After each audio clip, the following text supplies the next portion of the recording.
Assalamu alaikum. Speaking at the UN session in 1974, the then Chinese leader Deng Xiaoping said, China will not become a superstate in the future, as it has never been before. Should one day China becomes a superpower by changing colors and acts like the ruler of the world, bullies, aggresses, and exploits the others, the world has to tag and disclose it as social imperialist, to fight against it and to overthrow it together with the Chinese people.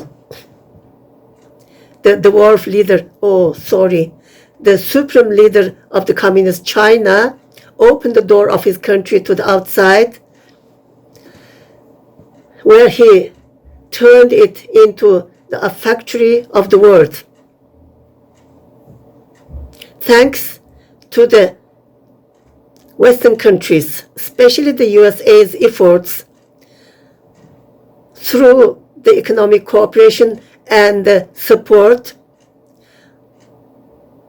with the dream of turning China into democracy by teaching them the free market economy while earning money from this huge market.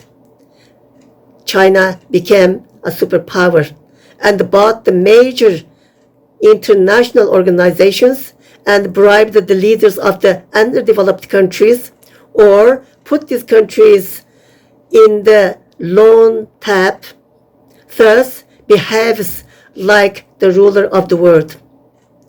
We are witnessing it is bullying, raping, and exploiting the others in Africa, Central Asia, and Far East countries, especially Pakistan, and even in the continent of America. So, what are we waiting for, as Deng declared, to tag this evil regime as social imperialist, to fight against it and overthrow it together with the Chinese people?